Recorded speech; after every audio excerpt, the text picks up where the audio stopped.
بسم اللہ الرحمن الرحیم۔ امیر تیمور، دی ارتھ شیکر، جس نے دنیا ہلا ڈالی۔ ایپیسوڈ 16۔ تیمور کی حکمت عملی 100% کامیاب رہی تھی۔ جب قبیلہ بویر کے لوگ تیمور کے قافلے کو لوٹنے میں مصروف تھے تو وہ اس کے سپاہیوں کے نرغے میں آ گئے تھے اور سب کے سب گرفتار ہو گئے۔ چنانچہ جو قافلہ اصفہان جا رہا تھا وہ بھی شیراز واپس لوٹ آیا۔ تیمور نے ان قیدیوں سے پوچھ گچھ کرنے کا حکم دیا کہ یہ پتہ چل سکے کہ آیا ان مذکورہ 2 راستوں کے علاوہ کسی اور راستے سے بھی بویر میں داخل ہوا جا سکتا ہے۔ معلوم ہوا کہ ایک اور راستہ ہے، لیکن وہ راستہ بہت تنگ ہے اور صرف ایک بکری ہی وہاں سے گزر سکتی ہے۔ اللہم اجعل فی قلبی نورا۔ انہی تو راستوں میں سے ایک راستے سے گزرا جائے۔ تیمور نے فارس میں ایک بار پھر بارود بنانے کا حکم دیا۔ اسے احساس تھا کہ سرزمین بویر میں داخل ہونے کے بعد انہیں 2 چیزوں کی استعمال کی ضرورت ہوگی، ایک تو وہ قیدی تھے جو انہوں نے پکڑ لیے تھے، اور دوسرا بارود۔ تیمور کو یقین تھا کہ بویر کے سپاہی بادشاہ غور کے سپاہیوں سے زیادہ بہادر اور نڈر نہیں ہو سکتے۔ بادشاہ غور کے سپاہیوں کو انہوں نے بارود استعمال کر کے شکست دی تھی، اور بالکل اسی طرح بارود استعمال کر کے وہ بویر کے سپاہیوں کو بھی شکست دے سکتے تھے۔ بارود بنانے کے لیے ضروری اشیاء فارس میں دستیاب تھیں، اور جب بارود تیار ہو گیا تو تیمور نے حکم دیا کہ اسے چمڑے کے تھیلوں میں رکھ کر ان کے ساتھ فیتے باندھ دیے جائیں۔ یہ فیتے ایک موٹی رسی سے بنائے گئے تھے جو بذات خود بارود میں ڈبوئی گئی تھی اور بآسانی آگ پکڑ لیتی تھی۔ تیمور نے اپنے سپاہیوں کے ایک حصے کو بویر کے باہر ہی ٹھہرنے کا حکم دیا اور کچھ دوسرے سپاہیوں کو کہا کہ وہ نیچے اتر آئیں اور اپنے گھوڑے اپنے ساتھیوں کے حوالے کر دیں۔ بویر کے کچھ سرداروں نے مشورہ دیا تھا کہ چونکہ بویر میں داخل ہونے کے 2 راستے ہیں، لہٰذا بہتر یہ ہے کہ ان دونوں اطراف سے حملہ کیا جائے تاکہ بویر کا دفاع کرنے والوں کی توجہ بڑھ جائے۔ لیکن تیمور اپنے سپاہیوں کو جان بوجھ کر موت کے منہ میں نہیں دھکیلنا چاہتا تھا، اسی لیے اس نے انہیں بتا دیا کہ ابتدا میں وہ ایک طرف سے بطور آزمائش حملہ کر کے دیکھیں گے۔ اگر اس کا نتیجہ نفی نکلا تو بہتر یہی ہوگا کہ ایک ہی طرف سے حملہ کیا جائے تاکہ کم سے کم سپاہی ہلاک ہوں۔ تاہم اگر مثبت نتیجہ نکلا تو ہم دونوں اطراف سے بھرپور حملہ کر دیں گے۔ جب ابتدائی حملے کی منصوبہ بندی مکمل ہو گئی تو تیمور نے ہدایت کی کہ بویر کے گرفتار شدگان کو فوج کے آگے آگے چلایا جائے تاکہ ان کے ساتھیوں کی تیر اندازی کی صورت میں ان کے اپنے ساتھی ہی ان کے تیروں کا نشانہ بن جائیں۔ ان قیدیوں کے پیچھے تیمور کے رسالے کے وہ سپاہی تھے جن کے پاس بارود سے بھرے چرمی تھیلے تھے۔ ان کے ذمے یہ کام تھا کہ بوقت ضرورت فیتوں کو آگ لگا کر بارود سے بھرے تھیلے دشمن کی طرف پھینک دیں تاکہ فوج کا راستہ صاف ہو جائے۔ تیمور بذات خود اس پہلے رسالے کی پہلی صف میں شامل تھا تاکہ خود میدان جنگ کی نگرانی کر سکے۔ تیمور کے لیے ممکن تھا کہ وہ اپنے افسران کے ذریعے میدان جنگ کی صورتحال معلوم کرتا رہتا، مگر اس نے مختلف جنگوں میں حصہ لے کر جان لیا تھا کہ بذات خود میدان جنگ کو دیکھنا اور نگرانی کرنا افسران کے ذریعے خبروں کے حصول سے قطعی مختلف ہے۔ تیمور جو چیزیں دیکھ سکتا تھا اس کے افسر اس طرح ان چیزوں کو دیکھنے کی صلاحیت نہیں رکھتے تھے۔ حملہ کرنے والے پہلے رسالے کے تمام سپاہی آہنی خود اور جنگی لباس پہنے ہوئے تھے تاکہ دشمن کی طرف سے تیر اندازی کی صورت میں ان کی پیش قدمی نہ رکے۔ تیمور اور اس کے سپاہی پیدل ہی روانہ ہوئے اور ایک صاف مگر چڑھائی والا راستہ طے کرتے ہوئے بویر کے علاقے میں داخل ہو گئے۔ بویر کی حدود میں داخل ہوتے ہی ایکائک ان پر تیروں کی بوچھاڑ شروع ہو گئی۔ اگر وہ لوگ حفاظتی لباس نہ پہنے ہوتے تو شاید ان میں سے کوئی بھی نہ بچ پاتا۔ اگرچہ ان کے آگے آگے بویر کے قیدی چل رہے تھے، مگر ان کے قبیلے والوں نے ان کا کوئی خیال نہ کیا اور تیر اندازی جاری رکھی، جس کے نتیجے میں ان کے ساتھی ہلاک یا زخمی ہو کر ایسے گرے کہ پھر اٹھ نہ سکے۔ اگرچہ وہ لوگ تیروں کی برسات میں آگے بڑھ رہے تھے، مگر انہیں اپنے سامنے کوئی دکھائی نہیں دے رہا تھا، حتیٰ کہ دشمن کا ایک کمانڈر بھی دکھائی نہ پڑتا تھا۔ معلوم ہوا کہ وہ لوگ درختوں پر چڑھ کر انہیں تیروں کا نشانہ بنا رہے ہیں۔ یوں ان کے پاس موجود بارود کے تھیلے بھی وقتی طور پر بیکار ثابت ہوئی، کیونکہ ایسا وہاں کوئی موجود نہ تھا کہ جس پر بارود پھینکا جا سکتا۔ جیسا کہ پچھلی اقساط میں ذکر ہوا ہے کہ تیمور کے سردار اتنی قابلیت نہ رکھتے تھے جتنی کہ وہ خود رکھتا تھا۔ اس موقع پر بھی اگر وہ خود میدان جنگ میں موجود ہوتا تو شاید دشمن کی تیر اندازی کا کبھی توڑ نہ ہو پاتا۔ جب تیمور کو معلوم ہوا کہ بویر کے تیر انداز درختوں میں چھپے بیٹھے ہیں اور وہاں سے ان پر تیر برسا رہے ہیں، اور یہ کہ وہ تیمور اور اس کے سپاہیوں کو دیکھ سکتے ہیں جبکہ وہ لوگ انہیں نہیں دیکھ سکتے، تو تیمور نے خود سے کہا کہ کسی درخت پر چڑھ کر تیر چلانے والے یا کسی قلعے کی دیوار پر کھڑے ہو کر تیر چلانے والے میں کوئی فرق نہیں ہے۔ اگر ہم دیوار ڈھا دیں تو وہ فوراً نیچے آ گرے گا، اسی طرح اگر درخت گرا دیا جائے تو اس پر چھپا ہوا دشمن بھی نیچے آ گرے گا۔ تیمور سوچ رہا تھا کہ انسان کی بنائی قلعے کی دیوار مضبوط ہے یا یہ درخت۔ ان فلک پوش درختوں کو دیکھ کر یہ اندازہ لگانا بہت مشکل تھا کہ انہیں بارود کی مدد سے گرایا جا سکتا ہے یا نہیں، کیونکہ تیمور نے ایسا کبھی نہیں کیا تھا۔ پھر بھی اس نے حکم دیا کہ فیتوں کو آگ لگا کر بارود سے بھرے چرمی تھیلے درختوں پر پھینک دیے جائیں تاکہ شاید درخت گر جائیں اور وہ لوگ دشمن کی تیر اندازی سے چھٹکارا پا سکیں۔ تیمور کے سپاہیوں نے ایسا ہی کیا اور چرمی تھیلے درختوں پر پھینکنا شروع کر دیے۔ دیکھتے ہی دیکھتے ایسا غلیظ دھواں اٹھا کہ آسمان سیاہ پڑ گیا اور سانس لینا دوپہر ہو گیا۔ تیمور کو خود بھی شدید کھانسی آنے لگی، تاہم چونکہ وہاں ہوا چل رہی تھی اس لیے بارود کا دھواں جلدی بکھر گیا، اور پھر تیمور نے حیرانی سے دیکھا کہ درختوں نے آگ پکڑ لی ہے۔ چند کمزور درختوں کے سوا کوئی درخت گرا تو نہیں تھا، مگر تمام درختوں نے آگ پکڑ لی تھی۔ معلوم ہوا کہ اس جنگل کے درختوں کی لکڑی روغندار ہونے کے سبب بہت جلد آگ پکڑ لیتی ہے، اسی لیے اس جنگل کے تمام درخت ایک لخت آگ کی لپیٹ میں آ گئے تھے۔ تیمور اور اس کے سپاہی اس غیر متوقع چیز کے باعث حیرت سے درختوں کو دیکھ رہے تھے۔ بویر کے تیر اندازوں کو درختوں پر لگی آگ کی وجہ سے تیر اندازی روکنا پڑی، اور ان میں سے کچھ سراسیمہ ہو کر نیچے کودے اور بھاگ کھڑے ہوئے۔ آہستہ آہستہ آگ بڑھتی چلی گئی اور اس کی حدت اس حد تک بڑھ گئی کہ تیمور کو اپنی فوج سمیت پیچھے ہٹنا پڑا۔ تیمور نے دیکھا کہ ان کے دائیں بائیں جہاں تک آنکھیں کام کرتی تھیں سارے کے سارے درخت جل رہے تھے۔ درختوں کے عین وسط میں آگ کے شعلے 100 فٹ بلندی کو چھو رہے تھے۔ اس خوفزدہ کر دینے والی آگ نے ایسا غلیظ دھواں اگلا کہ اس سے سورج چھپ گیا اور ہر طرف اندھیرا چھا گیا۔ اس روز گویا تیمور نے جہنم کی آگ کا جیتے جی نظارہ کر لیا تھا، حتیٰ کہ ایک پرندہ بھی وہاں سے اڑ کر نہیں جا سکتا تھا۔ انسان تو رہا ایک طرف، اس جہنم کی آگ کو بجھانا کسی کے بس کی بات نہ تھی۔ اس آگ کے باعث لڑائی رک گئی تھی۔ اگرچہ اس حیرتناک آگ نے تیمور کو ششدر کر دیا تھا، تاہم اس نے اس سے یہ سبق حاصل کیا کہ اگر راستے میں ایسا جنگل ہو جس کے درختوں کی لکڑی روغن والی ہو تو اسے بآسانی آگ لگا کر راستہ صاف کیا جا سکتا ہے۔ اس جنگل میں خواہ دشمن کے لاکھوں جنگجو چھپے بیٹھے ہوں تو ان کے پاس آگ لگنے کی صورت میں اس کے سوا اور کوئی راستہ نہ تھا کہ وہاں سے بھاگ کھڑے ہوتے یا پھر وہیں کھڑے رہتے اور خود کو آگ میں جلنے دیتے۔ اگلے 10 دنوں تک جنگ بندی رہی اور اس دوران بویر کا سارا علاقہ آگ کی لپیٹ میں رہا۔ 10 دن کے بعد آگ ختم ہو گئی کیونکہ جنگل کے سارے درخت جل کر بھسم ہو گئے تھے۔ البتہ اگلے 10 دن تک اس جگہ کی زمین اس قدر دہکتی رہی کہ وہاں سے تیمور کے سپاہیوں کا گزر ناممکن تھا۔ چونکہ بویر کا علاقہ بلندی پر واقع تھا اس لیے وہاں فارس کے دوسرے علاقوں کی نسبت زیادہ بارشیں ہوتی تھیں۔ چنانچہ بارش ہونے لگی اور آگ کی تپش ختم ہو گئی اور تیمور کی فوج بویر میں داخل ہو گئی۔ ان کا راستہ روکنے والا کوئی نہ تھا کیونکہ راستے میں اب ایسی کوئی پناہ گاہ نہ تھی جہاں بویر کے جنگجو چھپ کر ان پر تیر اندازی کر سکتے۔ بویر کے لوگوں سے جنگ چھڑنے سے پہلے تیمور کو بتایا گیا تھا کہ بویر کا علاقہ دنیا کی جنت کہلاتا ہے۔ اس خطۂ زمین میں داخل ہونے کے بعد تیمور کو پتہ چلا کہ اس کی تازگی اور خوبصورتی کے بارے میں کہی جانے والی باتیں بالکل سچ تھیں۔ اگرچہ سارا جنگل جل چکا تھا اور ان کے راستے میں درختوں کی جلی ہوئی لکڑیاں تھیں، مگر انہیں پار کرتے ہی ایک بار پھر وہ سرسبز و شاداب خطۂ زمین میں داخل ہو گئے تھے۔ یہ قدرتی چراگاہیں تھیں۔ تیمور کے اپنے ملک میں بھی قدرتی چراگاہیں موجود تھیں اور وہاں ہر وقت گھوڑے، بھیڑ، بکریاں اور گائیں بھینسیں چرتی نظر آتی تھیں۔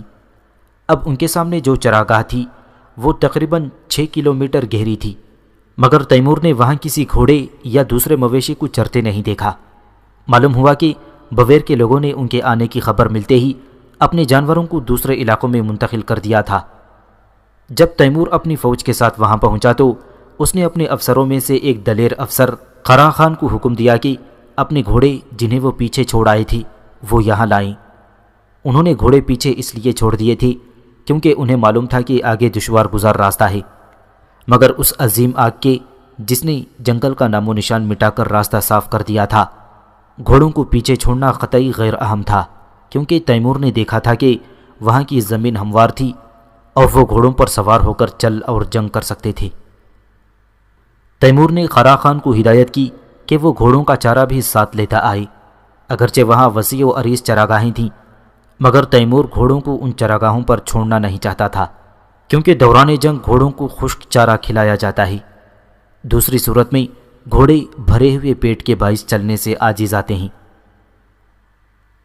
جب گھوڑے وہاں پہنچ گئے تو ان کے آگے بڑھنے کی رفتار میں تیزی آ گئی۔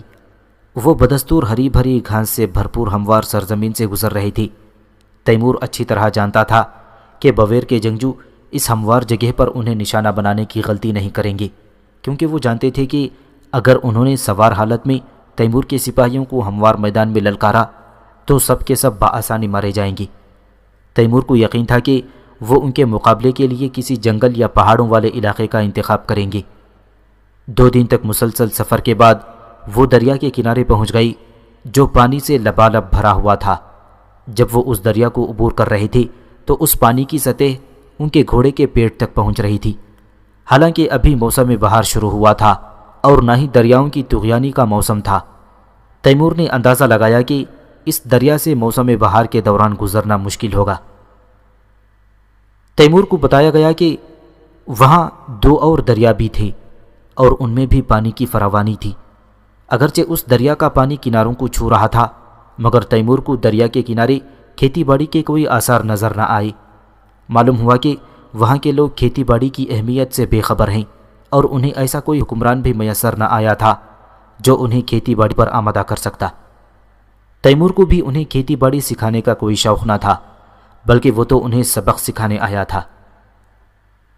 اسی روز وہ دریا عبور کر چکے تو ان کے ہراول دستے نے اطلاع دی کہ وہ ایک ایسی پہاڑی گزرگاہ تک پہنچ گیا ہے کہ جس کے بارے میں اسے یہ یقین نہیں ہے کہ آیا وہ اسے عبور کر سکتا ہے یا کہ نہیں۔ 1 گھنٹے کے بعد ہراول دستے کی طرف سے دوبارہ پیغام ملا کہ اس پہاڑی گزرگاہ کو سیدھے راستے سے عبور کرنا ناممکن ہے، البتہ انہیں امید ہے کہ اس کے گرد چکر کاٹ کر آگے جایا جا سکتا ہے۔ پھر ہراول دستے کی طرف سے پیغام موصول ہوا کہ اس گزرگاہ کے مشرقی جانب سے ایک راستہ ہے، مگر بویر کے جنگجوؤں نے اس پر مکمل قبضہ جما رکھا ہے۔ وہ اس راستے سے آگے نہیں بڑھ سکتے تھے کیونکہ دشمن نے جگہ جگہ پہرا بٹھا رکھا تھا اور عین ممکن تھا کہ وہ ان پر پتھر برسا کر بآسانی ہراول دستے کے تمام سپاہیوں کو ہلاک کر ڈالتا۔ تیمور نے ہراول دستے کو اس گزرگاہ کے پاس رکنے کا حکم دیا اور پھر اپنے سردار قرا خان کو 2000 سپاہیوں کے ہمراہ بھیجا تاکہ وہ اس جگہ کا اچھی طرح جائزہ لے کر بتائے کہ آیا اس سے گزرا جا سکتا ہے یا نہیں۔ جب دشمن کے سپاہی کسی پہاڑی گزرگاہ کے مختلف مقامات پر ناکہ لگا کر وہاں سے گزرنے والوں پر پتھر برسانے کے لیے تیار بیٹھے ہوں تو وہاں سے گزرنے کے لیے ضروری ہے کہ ان ناکہ لگانے والوں کو اپنی جگہ چھوڑنے پر مجبور کیا جائے۔ اگر وہاں سے گزرنے والا سپہ سالار دشمن کے سپاہیوں کو اپنی جگہ چھوڑنے پر مجبور نہ کر سکے تو اس کے لیے ضروری ہے کہ وہ اس ساری پہاڑی گزرگاہ کے گرد پہرا بٹھا دے تاکہ دشمن کے سپاہی بھوک اور پیاس کے ہاتھوں مجبور ہو کر ناکہ چھوڑنے پر تیار ہو جائیں۔ مگر فارس کے مقامی لوگوں نے جو تیمور کے ساتھ تھی بتایا کہ ان پہاڑیوں کے گرد پہرا بٹھانا اس کے لیے بیکار تھا کہ ان پہاڑیوں پر پانی بخوبی دستیاب تھا اور جنگلی پھل بھی بکثرت مل جاتے تھے۔ مزید برآں ان پہاڑیوں پر بہت سے بلوط کے درخت تھے۔ بویر کے مقامی باشندے ان درختوں کے پھلوں سے آٹا تیار کرتے اور پھر ان سے روٹیاں بنا لیتے۔ اسی لیے ان کے کھیتی باڑی نہ کرنے کی ایک اہم ترین وجہ یہ بھی تھی کہ انہیں کبھی کھانے پینے کی محنت کرنے کی ضرورت ہی نہ پڑتی تھی۔ ان کے لیے بلوط کے پھل سے بنے آٹے کی روٹی اور گندم کی روٹی میں کوئی فرق نہ تھا۔ قرا خان کہنے لگا، اے امیر، تمہارا حکم ہو تو میں اپنے ساتھیوں سمیت اس راستے کو عبور کر سکتا ہوں۔ تیمور نے اس سے کہا، خراقان، میں جانتا ہوں کہ تم بہادر اور نڈر ہو، اور اسی طرح تمہارے سپاہی بھی نڈر ہیں، لیکن میں تمہاری اور تمہارے سپاہیوں کی جان کو خطرے میں نہیں ڈالنا چاہتا۔ اگر میں تمہاری اور تمہارے سپاہیوں کی جانیں قربان کر دوں تو یہ راستہ جو اس وقت کھلا ہے مزید مسدود ہو جائے گا۔ بلندیوں سے پھینکے گئے پتھر تم سب کو ہلاک کر ڈالیں گے، اور تمہاری اور تمہارے گھوڑوں کی لاشوں سے راستہ بالکل بند ہو کر رہ جائے گا، لہٰذا ہمیں کوئی اور حل تلاش کرنا ہوگا۔ تیمور اور اس کے سپاہی اوپر بلندیوں پر نگاہ ڈالتے تو انہیں کوئی دکھائی نہ دیتا۔ بویر کے جنگجوؤں نے بڑے پتھروں کے درمیان پناہ لے رکھی تھی، اور تیمور جانتا تھا کہ وہ پتھر پھینکنے کے لیے بالکل تیار بیٹھے ہیں۔ بویر کے سپاہی نظروں سے اس طرح اوجھل تھے کہ خراقان کہنے لگا، اس کے خیال میں وہاں کوئی بھی نہیں ہے، مگر ہراول دستہ انہیں بتا چکا تھا کہ دشمن کے سپاہی اس پہاڑی پر موجود تھے، اور اس نے انہیں وہاں دیکھا تھا۔ خراقان کہنے لگا، اے امیر، میں 20 سپاہیوں کے ساتھ آزمائشی طور پر راستہ عبور کرنے کے لیے تیار ہوں۔ اگر انہوں نے ہم پر پتھر پھینکے تو پتہ چل جائے گا کہ وہ وہاں موجود ہیں، لیکن اگر پتھر نہ پھینکے گئے تو تم باقی فوج کے ساتھ گزر آنا۔ تیمور نے جواب دیا، خراقان، یہ لوگ یہاں صدیوں سے رہتے آ رہے ہیں، اور یہاں کے حالات سے میری اور تمہاری نسبت زیادہ باخبر ہیں۔ شاید 50 سے بھی زیادہ دفعہ یہاں یہ ہوا ہوگا کہ حملہ آور فوج اس گزرگاہ کے سامنے آ کھڑی ہوئی ہوگی، اور بویر کے قبائلیوں نے حملہ آور سپہ سالار کو چکما دے کر ہلاک کر ڈالا ہوگا۔ خراقان کہنے لگا، اے امیر، کیسا چکما؟ تیمور نے بتایا، جب چھوٹے گروہ وہاں سے گزرتے ہوں گے تو وہ ان پر پتھر نہ برساتے ہوں گے، تاکہ دشمن کا سپہ سالار سمجھے کہ وہ وہاں موجود ہی نہیں ہیں، اور وہ اپنی ساری فوج کو اس گزرگاہ کو عبور کرانے کا فیصلہ کر لیتا ہوگا۔ جیسے ہی پوری فوج حرکت کرتی گزرگاہ کے درمیان پہنچتی ہوگی تو یہ گھات لگائے قبائلی اس پر پوری قوت سے پتھروں کی برسات کر کے ساری فوج کو موت کے گھاٹ اتار دیتے ہوں گے۔ میں یہ نہیں کہتا کہ بالکل ایسے ہی ہوتا ہوگا، مگر بہت ممکن ہے کہ بویر کے قبائلیوں نے اسی طرح سے بہت سی فوجوں کو ہلاک کر ڈالا ہو۔ خراقان کہنے لگا، اے امیر، خدا نے تمہیں عام انسانوں سے کہیں زیادہ بڑھ کر سوچنے سمجھنے کی صلاحیتیں عطا کی ہیں، اسی لیے تم ہر کسی پر قابو پا لینے کے قابل ہو، لیکن میرا خیال ہے کہ ابھی تک کسی باہر سے آنے والی فوج نے اس پہاڑ تک رسائی حاصل نہیں کی کہ اہل بویر کو اس پر پتھر برسانے کی ضرورت محسوس ہو، بلکہ انہوں نے اس جنگل میں جو اب ہمارے بارود کے سبب جل کر راکھ ہو گیا ہے اس کا راستہ روک لیا ہوگا۔ تیمور نے کہا، تیرا نظریہ بہت حد تک درست ہے، مگر اس بار چونکہ اہل بویر راستہ نہ روک سکے لہٰذا اب وہ اس گزرگاہ پر ہمارا راستہ روکنے کی کوشش کریں گے۔ خراقان کہنے لگا، اے امیر، اجازت دو تو میں 20 جانبازوں کے ساتھ اس راستے سے گزر جاؤں۔ ہمارے ساتھ دو ہی صورتیں پیش آ سکتی ہیں، یا تو وہ ہم پر پتھر برسائیں گے اور ہم مارے جائیں گے، یا پھر پتھراؤ نہیں ہوگا اور ہم بحفاظت دوسری طرف پہنچ جائیں گے۔ بالفرض اگر بویر کے قبائلی ہمیں فریب دینے کے لیے 20 آدمیوں پر پتھر نہ برسائیں تو بھی ہمارے 20 آدمی تو دوسری طرف پہنچ جائیں گے۔ خراقان کے اصرار پر تیمور نے اسے اجازت دے دی کہ وہ 20 سواروں کے ساتھ وہ پہاڑی گزرگاہ عبور کر کے دوسری طرف پہنچ جائے۔ خراقان ایک نڈر اور قابل بھروسہ سردار تھا۔ تیمور اسے ایسی آزمائش میں نہیں ڈالنا چاہتا تھا جس کا فائدہ جنگی لحاظ سے بے حد کم ہو، لیکن یہ بھی حقیقت تھی کہ اگر وہ بذات خود اس راستے کو عبور نہ کرتا تو اس کے سپاہی بھی زبردست پتھراؤ سے ڈر کے گزرنے کی جرت نہ کر پاتے۔ اجازت ملنے کے بعد خراقان نے زوردار نعرہ بلند کیا کہ مجھے 20 ایسے جانبازوں کی ضرورت ہے جو اپنی جان کا خوف کیے بغیر میرے ساتھ اس گزرگاہ کو عبور کرنے پر تیار ہوں۔ تیمور کی فوج کے سپاہی ایک ایک کر کے صفوں سے نکلنے لگے۔ جب ان کی تعداد 20 ہو گئی تو خراقان نے باقی سپاہیوں کو آگے آنے سے روک دیا اور پھر ان 20 جانبازوں کو مخاطب کر کے کہنے لگا، تمہارے گھوڑے جتنا تیز دوڑ سکتے ہوں دوڑاؤ اور گزرگاہ کو عبور کر جاؤ۔ یہ کہتے ہی اس نے خود اپنے گھوڑے کو ایڑ لگا دی اور اس کے 20 جانباز ساتھیوں نے بھی ایسا ہی کیا تھا۔ تیمور ان گزرنے والوں کو نہ دیکھ رہا تھا، بلکہ ان کی نظریں اوپر پہاڑیوں کی چوٹی پر مرکوز تھیں، اور وہ اس بات کا انتظار کر رہے تھے کہ اوپر سے ان کا رد عمل کیا ہوتا ہے۔ خراقان سب سے آگے گھوڑا دوڑاتے ہوئے کسی آندھی کی طرح گزرگاہ عبور کر گیا۔ اور اس کے پیچھے 16 سوار بھی وہ راستہ طے کر گئے۔ وہ لوگ 4 کی ٹولیوں میں حرکت کر رہے تھے۔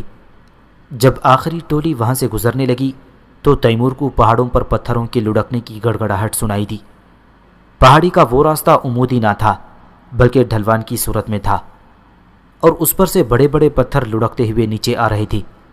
اگر تیمور اپنی آواز ان 4 سپاہیوں تک پہنچا سکتا تو ضرور چیخ کر انہیں خبردار کر دیتا کہ اپنی لگامیں کھینچ کر رک جاؤ، مگر پتھروں کی گڑگڑاہٹ کی آوازوں میں کوئی اور آواز ان تک نہ پہنچ سکتی تھی، لہٰذا وہ 4 ان کی نظروں کے سامنے بھاری بھرکم پتھروں کے نیچے کچل کر مارے گئے۔ بہرحال اس سے یہ بات ثابت ہو گئی کہ بویر کے سپاہی پہاڑی کے اوپر موجود ہیں اور ہراول دستے نے ان کی موجودگی کی درست اطلاع دی تھی۔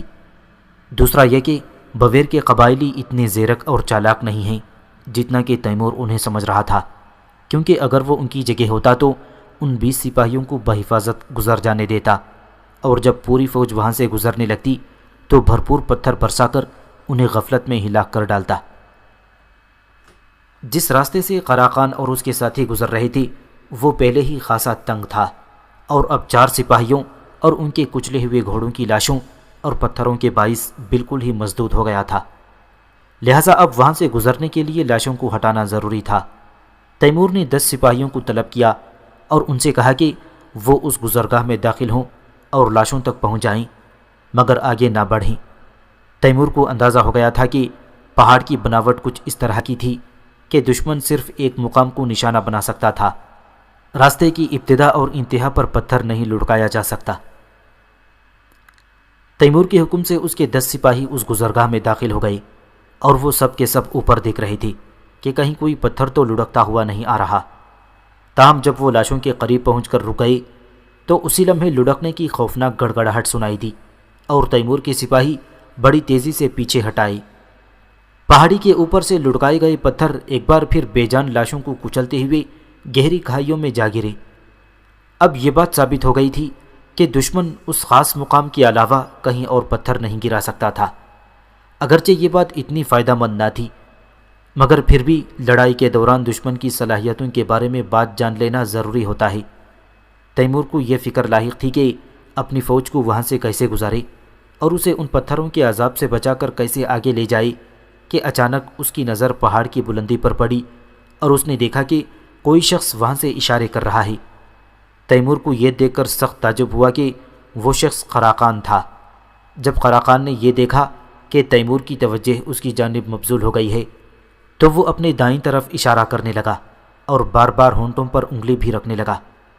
تیمور سمجھ گیا کہ اس کا مطلب یہ ہے کہ دشمن اس کی دائیں جانب ہے، اسی لیے وہ پکار نہیں سکتا۔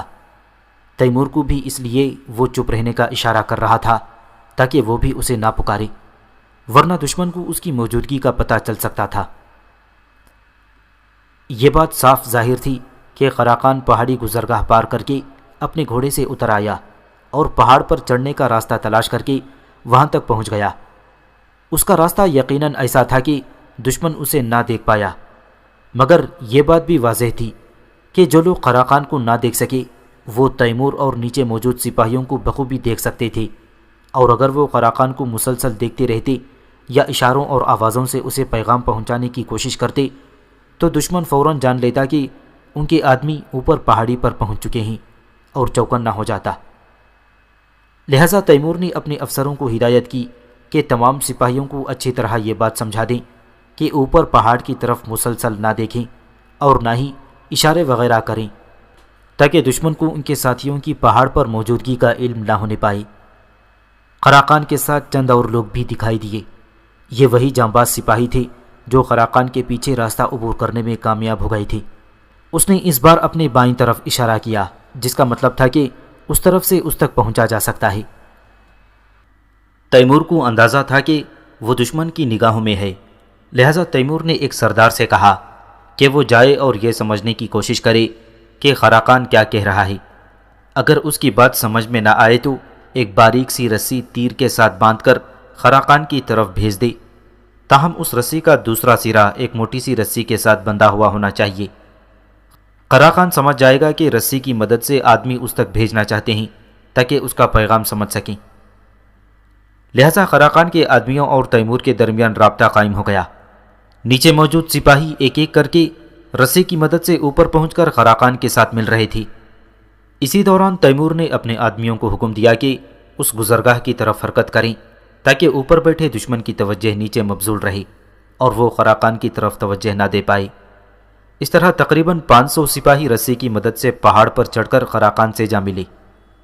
تیمور نے حکم دیا کہ اوپر جانے والوں کے ساتھ تیر اور فلاخن یعنی غلیل نما آلہ جس کی مدد سے پتھر دور تک پھینکے جا سکتے ہیں، اس کے گولے بھی بھیج دیے جائیں۔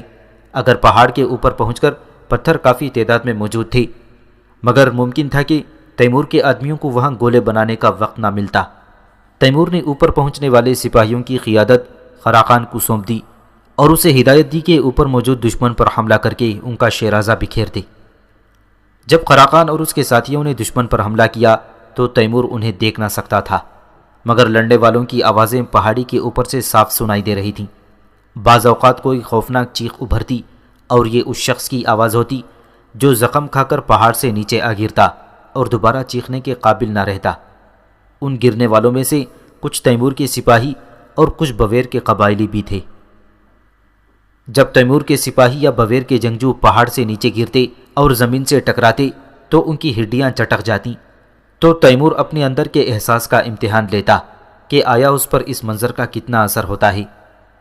تیمور کے نزدیک میدان جنگ میں موت ایک عام سی بات تھی، اور میدان جنگ میں 1,00,000 سپاہیوں کی موت بھی اس کے لیے اثر انگیز نہ تھی، مگر اس طرح کی ہلاکتوں کا مظاہرہ تیمور کے لیے بالکل نیا تھا، اور اس سے پہلے کبھی ایسا نہیں ہوا تھا کہ اس کے سپاہی پہاڑ پر لڑتے ہوئے اس کے سامنے گر کر ہلاک ہوئے ہیں۔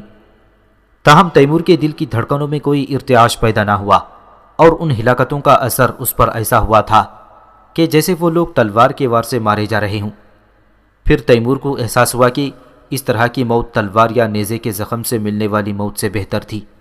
بعض اوقات تلوار یا نیزے کے زخم سے بری طرح گھائل ہونے والا تڑپ تڑپ کر مرتا ہے، اور ایسے شخص کو تکلیف دہ موت کا سامنا کرنا پڑتا ہے، مگر پہاڑ کی بلندیوں سے گرنے والا زمین پر پہنچتے ہی جاں بحق ہو جاتا ہے، اور موت اس تیزی سے اسے لپیٹ لیتی ہے کہ درد کے احساس کا کوئی موقع ہی نہیں ہوتا۔ کچھ دیر بعد خراقان نے پکار کر کہا، پہاڑ کے اوپر کوئی بویر کا آدمی زندہ نہیں بچا، اب تم لوگ بلا خوف و خطر راستہ عبور کر سکتے ہو۔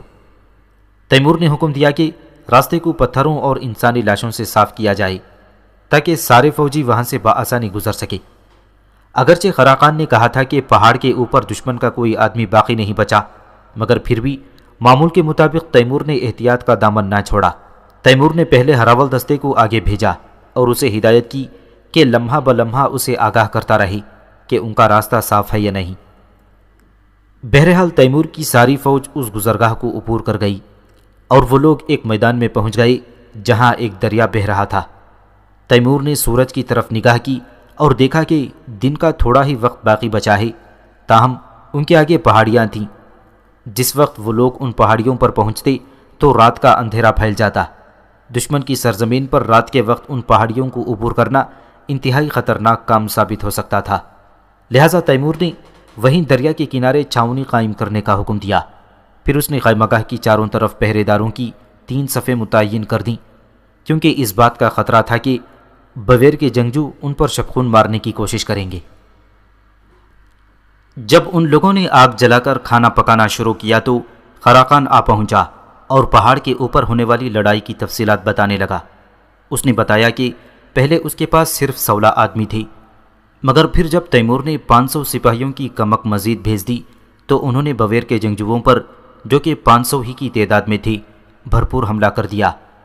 دشمن کو آخری لمحوں تک خراقان اور اس کے ساتھیوں کی موجودگی کا علم نہ ہو سکا، اور انہوں نے بویر کے لوگوں کو بالکل غافل گیر کر دیا تھا۔ دشمن کے جنگجو 2 حصوں میں بٹے ہوئے تھے۔ ایک حصے کے جنگجو پتھر توڑنے کے آلات سنبھالے ہوئے تھے، جن کی مدد سے وہ پہاڑ کے پتھر توڑ کر الگ کرتے جاتے، جبکہ دوسرے حصے کے جنگجوؤں کے ذمے ان پتھروں کو پہاڑ سے نیچے لڑکانا تھا۔ خراقان اور اس کے ساتھی ایکائک ان پر ٹوٹ پڑے اور پہلے ہی منٹ میں ان کے متعدد افراد کو موت کے گھاٹ اتار دیا۔ پھر ان کے اور دشمن کے درمیان ایک خون ریز جنگ چھڑ گئی، اور اس کے نتیجے میں دشمن کے آدمیوں کے ساتھ ساتھ ان کے بھی بہت سے ساتھی پہاڑ سے گر کر ہلاک ہو گئے۔ خراقان کہنے لگا، اے امیر، یہاں کے باشندے کافی سخت کوش ہیں۔ میں نے دیکھا ہے کہ ان میں سے کچھ زخمی ہوئے، اور ایسی حالت میں کہ جب وہ زمین سے اٹھ بھی نہ سکتے تھے تو اس وقت بھی میرے سپاہیوں کی ٹانگیں کاٹنے کی کوشش کر رہے تھے، مگر آخرکار ہم ان سب کا خاتمہ کرنے میں کامیاب ہو گئے۔ ان میں سے بعض مارے گئے ہیں، بعض بری طرح زخمی ہوئے، اور کچھ کو ہم نے گرفتار کر لیا۔ ان کے کچھ ساتھی یقینی موت اپنے سامنے پا کر اسی راستے سے فرار ہو گئے جس سے ہم لوگ پہاڑ پر چڑھنے میں کامیاب ہوئے تھے۔ اس روز تیمور کے 241 سپاہی مارے گئے یا بری طرح زخمی ہو گئے تھے، اور خراقان دیگر سپاہیوں کی مدد سے اپنے زخمی سپاہیوں کو پہاڑ سے نیچے لے آیا تھا۔ جب خراقان ساری داستان سنا چکا تو تیمور نے اس سے دریافت کیا، خراقان، اس جانثاری اور خدمت کے بدلے جو تو نے میرے لیے انجام دی ہے، کیا انعام چاہتا ہے؟ خراقان کہنے لگا، اے امیر، تیرے لیے اپنا سب کچھ قربان کر دینا ہی میرا فرض ہے۔ تیمور نے اس سے کہا، خراقان، میں مختلف جنگوں میں تیرے کارناموں سے بخوبی واقف ہوں اور جانتا ہوں کہ تو ایک نڈر اور دلیر انسان ہے، لیکن آج تو نے ثابت کر دیا کہ تو دلیری اور بہادری کے ساتھ ساتھ جنگی قابلیت اور سمجھ بوجھ کا بھی مالک ہے۔ آج تو پہاڑ کی دشواریوں کی پرواہ کیے بغیر جس طرح اس خطرناک راستے سے گزرا اور اپنی جان کو خطرے میں ڈال کر دشمن کے سر پر پہنچ گیا اور وہاں سے ہمیں اوپر آنے کا راستہ بھی بتایا، پھر تو نے دشمن پر حملہ بول کر اسے شکست دی اور ہمارے لیے خطرناک ترین پہاڑی گزرگاہ محفوظ بنا دی۔ آج اگر تو اپنی دلیری اور قابلیت کا مظاہرہ نہ کرتا تو ہم ہفتوں اور بلکہ مہینوں تک اس پہاڑ کے سامنے کھڑے رہتے اور شاید دشمن کو نیست و نابود کیے بغیر واپس لوٹنے پر مجبور ہو جاتے۔ خراقان نے کہا، اے امیر، یہ تو میری طرف سے حقیر سی کوشش تھی۔ تیمور نے جواب دیا، اے بہادر انسان، میں تجھے 10,000 دینار انعام کے طور پر دیتا ہوں اور سمرقند پہنچنے کے بعد اپنی بیٹی زبیدہ کا نکاح تجھ سے کروں گا۔ خراقان کانپتی ہوئی آواز میں بولا، اے میرے امیر، میں تو تیرا ادنا سا غلام ہوں، میں تیرا داماد بننے کے لائق ہرگز نہیں۔ تیمور نے حکم دیا کہ 10,000 سونے کے سکے خراقان کے حوالے کر دیے جائیں۔ جب سونے کے سکے لا کر خراقان کے پاس رکھے گئے تو اسی لمحے تیمور کی نظر پہاڑ کی چوٹی پر پڑی اور زندگی میں پہلی بار اس کے جسم پر لرزہ طاری ہو گیا۔ یہ لرزہ خوف یا دہشت کی وجہ سے نہ تھا، بلکہ اس احساس کی وجہ سے تھا کہ وہ ایک بہت بڑی غلطی کر بیٹھا ہے۔ تیمور کو پہاڑ کی چوٹی پر بہت سی مشالیں حرکت کرتی نظر آ رہی تھیں اور وہ سمجھ گیا تھا کہ دشمن دوبارہ وہاں پہنچ گیا ہے۔ تیمور، جس کی ساری زندگی جنگ کے میدان میں گزری تھی اور جو خود کو جنگی حکمت عملی اور چالوں کا ماہر سمجھتا تھا، ایک سنگین غلطی کر بیٹھا تھا۔ جو راستہ خراقان کی عظیم دلیری اور جنگی فراست سے کھلا تھا اور جس کے لیے انہیں 241 سپاہی کی قربانی دینا پڑی تھی، اسے پہرا بٹھائے بغیر چھوڑ کر تیمور نے دشمن کو کھلا موقع دے دیا تھا کہ وہ ان کے پیچھے اس راستے پر دوبارہ قبضہ کر لیں اور ان کی واپسی کا راستہ بند کر دیں۔ تیمور نے خراقان کو مخاطب کر کے پوچھا، خراقان، کیا تو تھکا ہوا ہے اور آرام کرنے کا خواہش مند ہے؟ وہ کہنے لگا، اے میرے امیر، اگرچہ میں تھکا ہوا ضرور ہوں مگر تیری خدمت اور تیرے حکم کی بجا آوری کے لیے ہر وقت تیار ہوں۔ تیمور نے کہا، آج پہلی بار مجھ سے ایک بھول ہو گئی ہے، میں نے اس راستے سے گزرنے کے بعد اس پر پہرا نہیں بٹھایا، ہو سکتا ہے دشمن اس پر دوبارہ قبضہ کر لے۔ تیرے خیال میں وہاں کی نگرانی اور پہرا بٹھانے کے لیے کتنے سپاہی کافی ہوں گے؟ خراقان نے کہا، 500 سپاہی بہت ہیں۔ تیمور نے کہا، ہو سکتا ہے کہ وہاں پہنچ کر تجھے دشمن کا سامنا کرنا پڑے، لہٰذا تو 1000 سپاہی ساتھ لے جا اور ضرورت کے مطابق مشعلیں بھی ساتھ لے جا۔ خراقان نے کہا، اے امیر، تیرے حکم کی تعمیل ہوگی، لیکن میرے خیال میں ہم نے بویر کے جو قیدی پکڑے ہیں پہلے ان سے پوچھ گچھ کر لینی چاہیے۔ تیمور نے فوراً قیدیوں کو حاضر کرنے کا حکم دیا۔ جب وہ آ گئے تو تیمور نے پہاڑ کی طرف اشارہ کر کے انہیں مشعلیں جلتی دکھائی دیں اور پوچھا کہ تمہارے ساتھی اس وقت پہاڑ کی چوٹی پر کیا کر رہے ہیں؟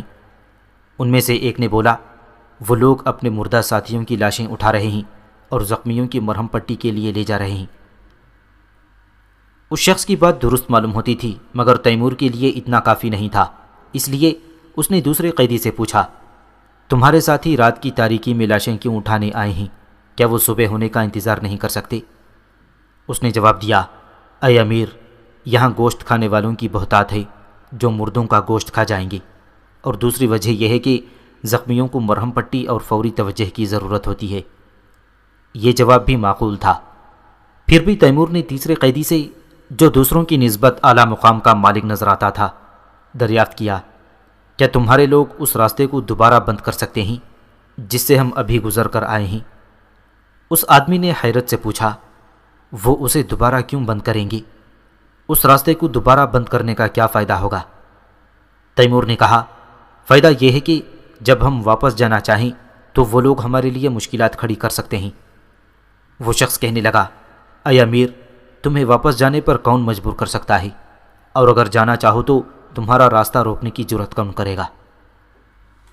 تیمور نے خراقان سے کہا کہ وقت ضائع کرنے کا موقع نہیں ہے، اوپر پہنچو اور راستے پر قبضہ جما لو، پھر چاہو تو وہیں خیمے نصب کر کے سو جانا اور اپنے ساتھ پانی اور دیگر ضروری اشیاء بھی لیتے جاؤ۔ خراقان پہاڑ کی طرف روانہ ہو گیا۔ اس کے ساتھ 1000 سپاہی اور کچھ سپاہیوں پر مشتمل ایک اضافی دستہ بھی تھا۔ اس دستے کے ذمے یہ کام تھا کہ پہاڑ کے نزدیک پہنچ کر جب خراقان اور اس کے 1000 ساتھی اوپر چڑھنے کے لیے گھوڑوں سے اتر جائیں تو وہ ان کے گھوڑوں کو بحفاظت واپس لے آئیں۔ تیمور نے ایک لمحے کے لیے بھی اپنی نظریں پہاڑ کی چوٹی سے نہ ہلائی تھیں۔ وہ جاننا چاہتا تھا کہ آیا خراقان اور اس کے ساتھیوں کو پہاڑ پر موجود مقامی باشندوں سے لڑائی کرنا پڑے گی یا نہیں۔ اگر تو جیسا کہ بویر کے قیدیوں نے بتایا تھا کہ ان کے ساتھی پہاڑ کی چوٹیوں پر اپنے ساتھیوں کی لاشیں جمع کر رہے ہیں اور زخمیوں کو امداد پہنچا رہے ہیں، تو اسے ان سے لڑنے کی ضرورت نہ تھی۔ تاہم ان سے یہ دریافت کرنے کی ضرورت پھر بھی تھی کہ آیا انہوں نے پہاڑ کے اوپر پہرے دار تو نہیں بٹھا دیے۔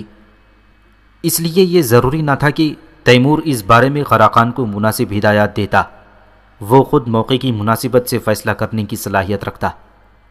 اسی دوران تیمور کو کافی فاصلے سے ایک عجیب چیخ کی آواز سنائی دی۔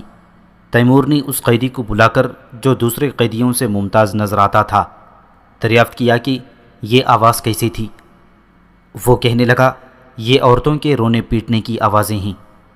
تیمور نے پوچھا، کیا تمہاری عورتیں بھی پہاڑ کے اوپر لاشوں اور زخمیوں کو لینے گئی ہوں گی؟ اس نے جواب دیا، نہیں اے امیر، وہ پہاڑ کے دامن میں جمع ہیں، لیکن شاید جیسے ہی ان کے مرد جنازے لے کر پہنچے ہیں تو وہ چیخو پکار کرنے لگی ہیں۔ وہ قیدی ٹھیک کہہ رہا تھا، کیونکہ پہاڑ کے دامن میں بھی کچھ مشعلیں جلتی ہوئی نظر آ رہی تھیں۔ پھر تیمور نے قیدیوں کو واپس لے جانے کا حکم دیا۔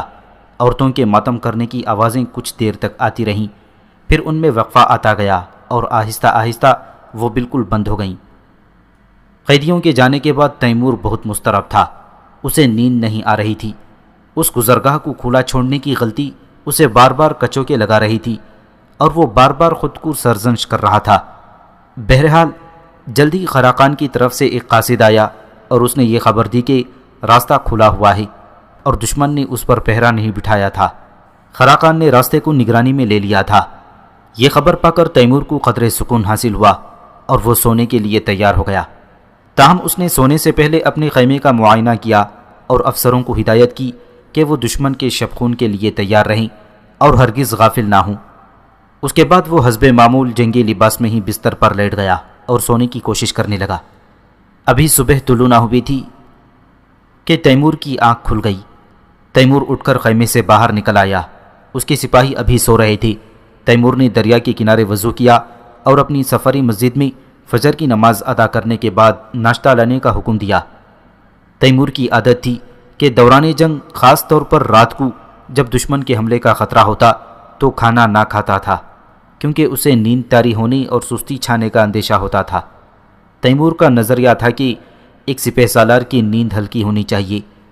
وہ اپنی سپاہیوں کو کھلی چھٹی دے دیتا کہ مکمل آرام کریں، تاہم خود گہری نیند نہ سو پاتا تھا۔ البتہ اپنی خیمہ گاہ کے گرد سخت پہرے کا انتظام ضرور کرتا۔ جب سورج پوری طرح طلوع ہو گیا اور خیمے وغیرہ سمیٹ لیے گئے تو آگے بڑھنے سے پہلے تیمور نے سوچا کہ گزشتہ رات کی غلطی نہیں دہرانی چاہیے اور خراقان کے ساتھ مسلسل رابطے کو یقینی بنانا چاہیے تاکہ دشمن ان کے درمیان حائل نہ ہو سکے۔ چنانچہ تیمور نے امیر حسین نامی سردار کو بلوایا اور اس سے کہا کہ میں تجھے 1000 سپاہیوں کے ساتھ یہیں چھوڑ کر جا رہا ہوں۔ تیرے ذمے یہ کام ہے کہ ہمارے اور قراقان کے درمیان رابطہ نہ ٹوٹنے پائے، کیونکہ ہو سکتا ہے کہ ہمارے آگے بڑھنے کے بعد دشمن قراقان پر حملہ کر دے اور اسے محاصرے میں لے لے، تب پھر میں بھی اس کی مدد کے قابل نہ ہو سکوں گا۔ امیر حسین خراسان کے ایک با اثر سردار کا بیٹا تھا۔ اس وقت اس کی عمر 30 برس کے لگ بھگ تھی۔ وہ کہنے لگا، اے امیر، تم بالکل اطمینان رکھو، میں یہاں رک کر تمہارے اور قراقان کے درمیان مسلسل رابطہ قائم رکھوں گا اور دشمن کو یہاں ہرگز قدم رکھنے نہ دوں گا۔ اس کے بعد تیمور بقیہ فوج کے ساتھ آگے روانہ ہو گیا۔ انہیں چونکہ مختلف ٹیلوں اور چڑھائیوں سے گزرنا تھا اور ان کا راستہ بھی تنگ اور پرپیچ تھا، لہٰذا تیمور نے حکم دیا کہ راستہ سمجھنے کے لیے بویر کے قیدیوں سے مدد لی جائے۔ ایک فوج کو خواہ وہ گھوڑ سواروں پر مشتمل ہو یا پیادہ سپاہیوں پر، ایسے علاقوں سے گزرتے ہوئے بے حد احتیاط کرنا پڑتی ہے جو خمدار اور ڈھلوان والے ہوں۔ ایسے راستوں پر کبھی بھی اندازہ نہیں ہوتا کہ اگلے 50 قدم پر کیا ہوگا۔ تیمور اس راستے پر چلتے ہوئے ہر لمحہ دشمن کے سامنے تیار رہتا تھا، کیونکہ اس کے نزدیک وہ جگہ چھپ کر حملہ کرنے کے لیے بہت مناسب تھی۔ تاہم انہیں قبیلہ بویر کے لوگ کہیں دکھائی نہ دیے تھے۔ یوں لگتا تھا جیسے وہ کسی غیر آباد مقام سے گزر رہے ہوں، لیکن جلد ہی ان کا خیال بالکل غلط نکلا اور ہراول دستے کی طرف سے دشمن کی موجودگی کی اطلاع پہنچ گئی۔ تیمور اور اس کے ساتھی ٹھہر گئے اور اگلی اطلاع کا انتظار کرنے لگے۔ عام طور پر ہراول دستے کا سربراہ دن کے وقت دور سے جھنڈا لہرا کر دشمن کی موجودگی سے خبردار کر دیتا، اور پہاڑی علاقے میں جھنڈا لہرانے والے کو بلندی پر ہونا چاہیے تاکہ اس کا جھنڈا بآسانی نظر آ سکے، لیکن اس پہلی اطلاع کے بعد انہیں کوئی جھنڈا دکھائی نہ دیا۔ تیمور نے چند سپاہیوں کو حکم دیا کہ وہ آگے جائیں اور یہ معلوم کریں کہ ہراول دستے مزید اطلاعات کیوں نہیں بھیج رہے۔ وہ لوگ چلے گئے اور کچھ ہی دیر میں ٹیلوں کے پیچھے چیخو پکار سنائی دی اور پھر مکمل خاموشی چھا گئی۔ تیمور نے صورتحال کا پتہ لگانے کے لیے مزید آدمی بھیجنا چاہی، مگر اس کی مہلت نہ مل سکی، اور اچانک ان پر تیروں کی بوچھاڑ شروع ہو گئی۔ یہ تیر اتنی تیزی سے برس رہے تھے کہ تیمور کو احساس ہوا اگر وہ لوگ ایک قدم بھی آگے بڑھے تو ان کے سارے گھوڑے اور بغیر حفاظت لباس پہنے سپاہی ہلاک ہو جائیں گے۔ چنانچہ تیمور نے فوراً پیچھے ہٹنے کا حکم دے دیا۔ 2 تیر آگے پیچھے تیمور کے بھی آ کر لگے۔ اگرچہ حفاظت لباس نے اس کی جان بچا لی، تاہم تیروں کی ضرب سے تیمور سمجھ گیا کہ تیر پھینکنے والے ہاتھ بے حد مضبوط ہیں۔ عقب نشینی اختیار کر کے وہ لوگ تیروں کی زد میں آنے سے محفوظ ہو گئے۔ تیمور کو قیدیوں پر شک گزرا اور اس نے سوچا کہ شاید وہ لوگ جان بوجھ کر انہیں اس جگہ لے آئے تھے، لیکن ان لوگوں نے قسمیں کھا کر یقین دلایا کہ وہ ان ٹیلوں کے پیچھے اپنے ساتھیوں کی موجودگی سے قطعی لا علم تھے۔ اگرچہ تیمور کو خود بھی احساس تھا کہ ان پر حملہ کرنے کے لیے وہ مناسب ترین جگہ تھی، مگر اس کا خیال تھا کہ قیدی انہیں اس راستے سے لے جائیں گے جہاں ان کے ساتھی نہ ہوں۔ قیدیوں نے بتایا کہ یہ پہاڑی ٹیلے ہر طرف پھیلے ہوئے ہیں، اور جس طرف سے بھی آگے بڑھتے تو یہ امکان تھا کہ بویر کے جنگجو راستے میں گھات لگائے بیٹھے ہوتے۔ جب وہ لوگ پیچھے ہٹائے تو تیمور کو اندازہ ہو گیا کہ ان کے ہراول دستے نے کیوں ایکائک خاموشی اختیار کر لی تھی۔ وجہ یہ تھی کہ وہ پلک جھپکنے میں ہی غافل گیر ہو گئی اور سب کے سب اہل بویر کے ہاتھوں ہلاک ہو گئی تھی۔ تیمور کو دوسری بار اہل بویر کی زبردست تیر اندازی کا تجربہ ہوا تھا۔ پہلی بار بویر میں داخل ہوتے ہی انہوں نے تیر برسائے تھے، اور دونوں مرتبہ ان کی تیر اندازی انتہائی مہلک ثابت ہوئی تھی۔ پہلی بار تیمور اور اس کی فوج رکنے پر مجبور ہوئی، اور دوسری بار انہیں پیچھے ہٹنا پڑا تھا۔ اسی دوران امیر حسین کی طرف سے پیغام موصول ہوا کہ وہ اور قراقان بالکل خیریت سے ہیں۔ اس نے پوچھا کہ تیمور اور اس کی فوج کا کیا حال ہے۔ تیمور نے پیغام بھیجا کہ وہ لوگ ٹیلوں سے گزرتے وقت اچانک تیر اندازوں کا نشانہ بن گئے تھے اور اب انہیں پیچھے ہٹنا پڑا ہے۔ تیمور نے اپنے سرداروں کے ساتھ لڑائی کی صورتحال کو جوں کی توں بیان کرنا پسند کیا تاکہ وہ لوگ بھی حقیقت پسندی سے کام لیں۔ تیمور کی غلط بیانی انہیں بے فکری اور بے احتیاطی میں مبتلا کر سکتی تھی، اور یہ بے احتیاطی ان کی شکست کا سبب بن سکتی تھی۔ بویر کے قیدیوں نے بتایا کہ ان کے ملک کے لوگ چھوٹی عمر سے تیر اندازی کی مشق شروع کر دیتے ہیں۔ ابتدا میں وہ دوسروں کے بنائے تیر استعمال کرتے، مگر بڑے ہوتے ہوتے خود ہی تیر کمان بنانے لگتے ہیں۔ ان کی کمانیں خاص قسم کے درخت کی لکڑی سے بنائی جاتی ہیں جو بویر کے علاقے میں کثرت سے پایا جاتا تھا۔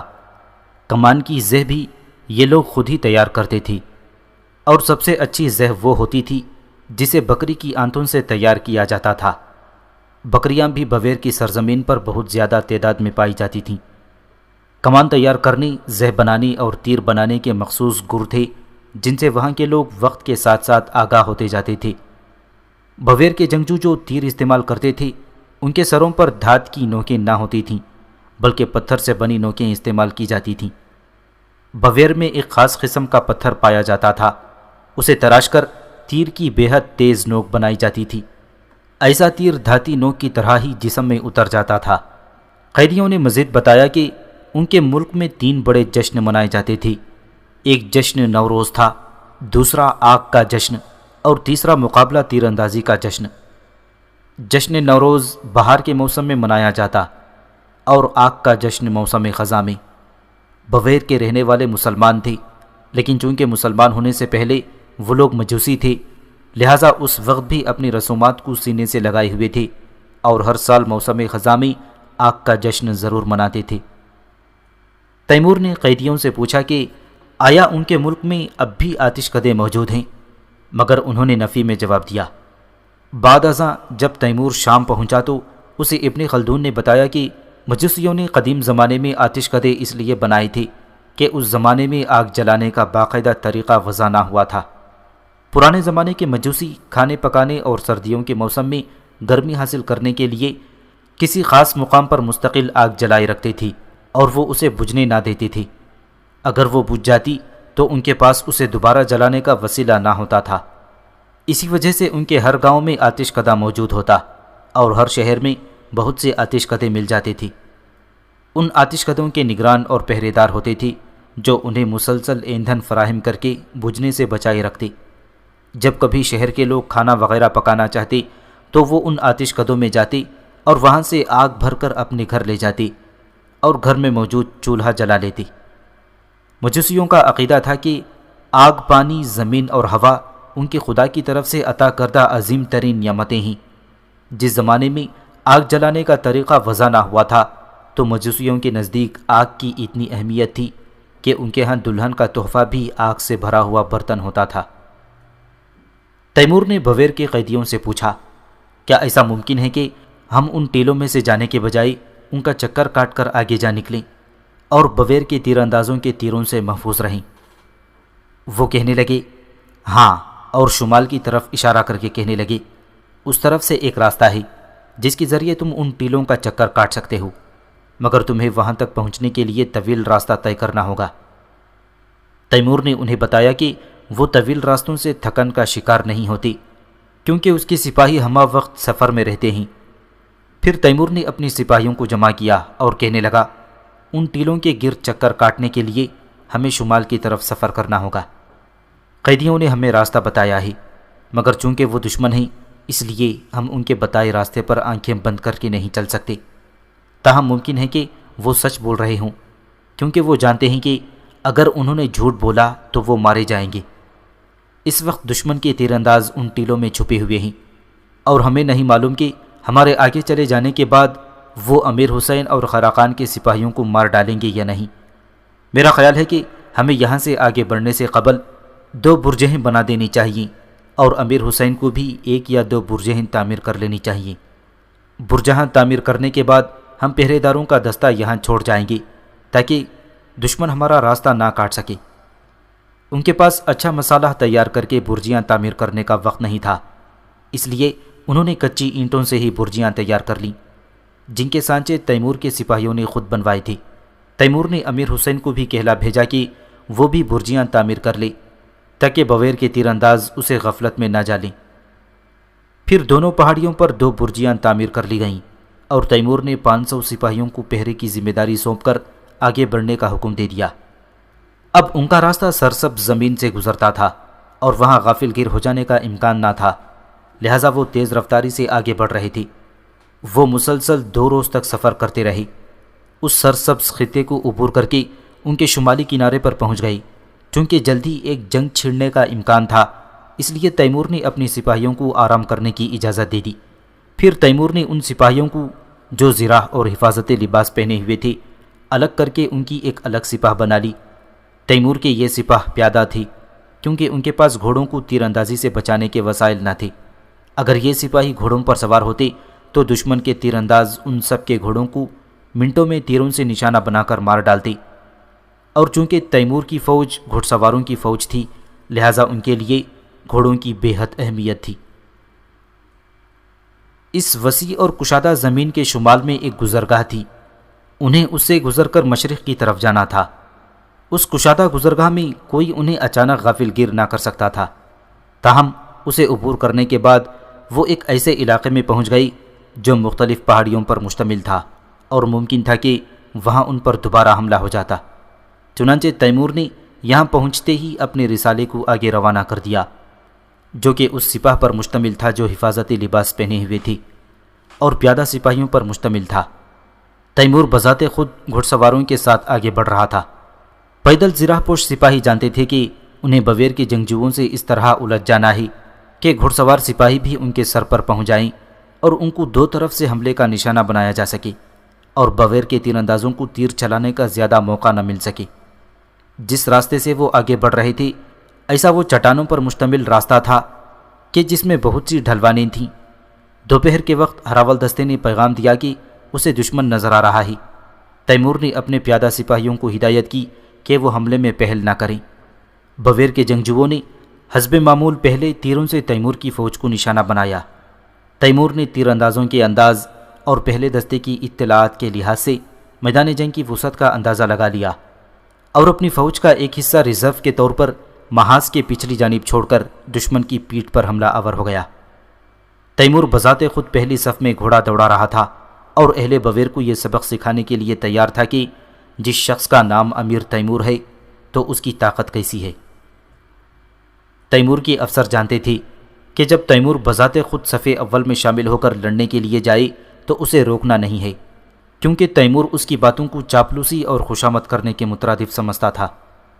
تیمور کو اچھی طرح علم تھا کہ جب کوئی سپہ سالار میدان جنگ میں خود عام سپاہیوں کے ساتھ موجود ہو تو اس کے سپاہیوں میں حیرت انگیز جوش و ولولہ پیدا ہو جاتا ہے اور وہ اپنی جان قربان کرنے پر تیار ہو جاتے ہیں۔ بویر کے تیر اندازوں کو جیسے ہی اپنی پشت پر تیمور اور اس کے ساتھیوں کی موجودگی کا احساس ہوا تو وہ مڑے اور اپنے تیروں کا رخ ان کی طرف کر لیا، لہٰذا اس سے پہلے کہ وہ انہیں کوئی نقصان پہنچا سکیں، تیمور اور اس کے سپاہی آندھی طوفان کی طرح ان کے سروں پر پہنچ گئے۔ ان کا حملہ اس قدر اچانک اور شدید تھا کہ بویر کے بہت